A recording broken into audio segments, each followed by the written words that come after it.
I have a message to parents and guardians, and also to siblings, to parents, guardians, and siblings. To the parents and guardians, most of the fear that you see that your children currently have, or your adult children, or let's say your children are in their teenage age, you can notice that there might be some fears that they have currently. Most of those fears are imbibed and enforced by you parents. Most of the time when you think you're protecting your child, you're actually kind of enforcing some fears into your child. Statements like, don't do this, do you know what will people say? Do you know what people will say? Do you know what people will think? When you are making such kind of statement, you're indirectly telling your child that your child is not free to do what he wants to do, even if what he wants to do might not be something that is negative. It might be a positive thing that your child wants to do, but because of your fear of what will people say, you start telling your child, don't do this, do you know what people will say, do you know what they will this or what they will that? And statements like that makes your child to lose their authenticity. They now start living for others. They're not living for themselves anymore. You now see that your child is always considering what will other people say first before they now do what they want to do. And this thing, it metamorphosizes into more nasty decision-making problems that some adults tend to have. But if you trace the origin, what is the origin of this problem, of this people-pleasing character, of this slow decision-making character? Most negative things that have to do with decision-making or people-pleasing, it starts from the parents or guardian imbibing that mindset that what people say is number one, not what you want to do for yourself.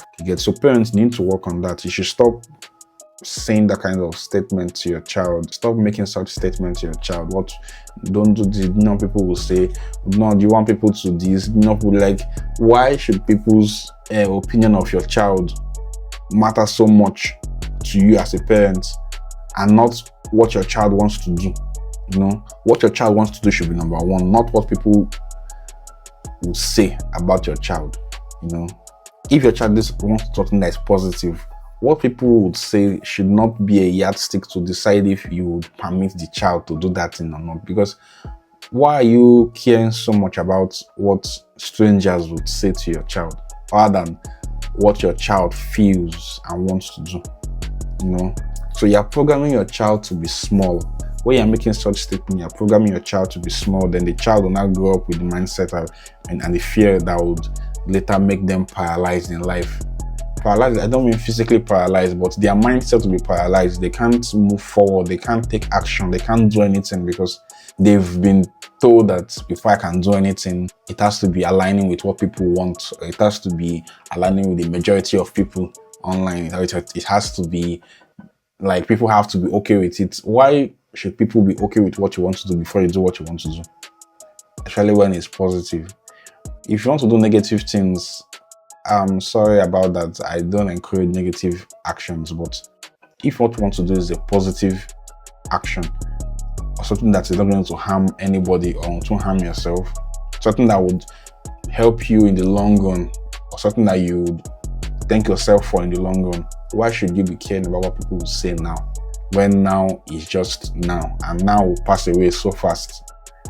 So that's to the parents and guardians. To the siblings, those that will say fake it till you make it, they don't want their siblings to be in their authentic self. They want you to always look prim and proper. They want you to behave in a certain way that doesn't make them feel like they have a liability. Some siblings like to, I'm not use the word live above their means, but they like to paint a picture of a perfect, whereby we are on a certain level, but we are not there, and it doesn't have any usefulness, pretending to be what you're not. Yes, people do that in this current day and age to get access to some people or some places, but in the long run, does it serve you? No. Will you benefit from it? No. It doesn't make you authentic to yourself. And when you're living in that kind of mindset, you will never feel enough, and you'll never be able to feel acceptable. If you always feel like you are not enough, you have to put up a charade, you have to pretend to be something that you are not, you have to paint yourself as above where you are just to feel enough. And that kind of mindset is not nice. It's not a good one. You cannot build authenticity on a fake foundation. If the foundation is pretense, lies, I am this when I am not that, those kind of things, and you're trying to build on that, it is very, very wrong, because it won't last before the whole thing will collapse. So to the parents, the greatest gift you can give your child is not only safety from judgment, but permission for them to be themselves. Let your child be themselves in their truest form. If your child wants to become a musician, or your child wants to become an artist, a creative artist that paints, and you're a lawyer, you don't have to enforce that your child must go into law. Oh, I'm a barrister, I'm a senior advocate of Nigeria, I'm a this, I'm a that, I'm in the ICC, therefore my child must follow suit to ensure this connection I've built for my family does not go to waste. That is you dictating your child's life for them. And infancy stage, primary school, secondary school, university. After university now, a child is not kind of let into the world to do what he wants to do. But even deciding what they study in school, some parents go ahead to ensure it is what they want that their child studies, not what their child wants. That's why I kind of appreciate rich people.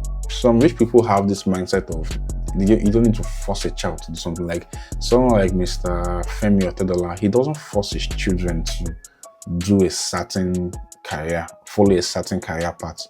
Everybody has the freedom to choose what they want to be, and that freedom is what money gives you most of the time, because it's when you have wealth that you don't confine your offsprings to a certain destiny. They are free to focus on what is their purpose and build on it.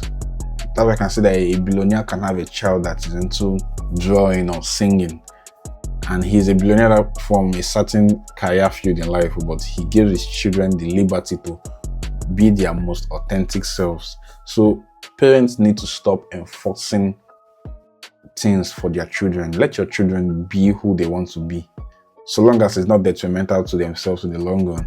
And the definition of detrimental to themselves should not be based on people accepting what they want to be or people judging them positively or negatively. It should be based on, will this thing add value to them in the long run, or will this thing add value to the society in the long run? That should just be the main yardstick. Is it going to be positive to yourself? Will it add value to you, or will it put you in harm's way? As simple as that.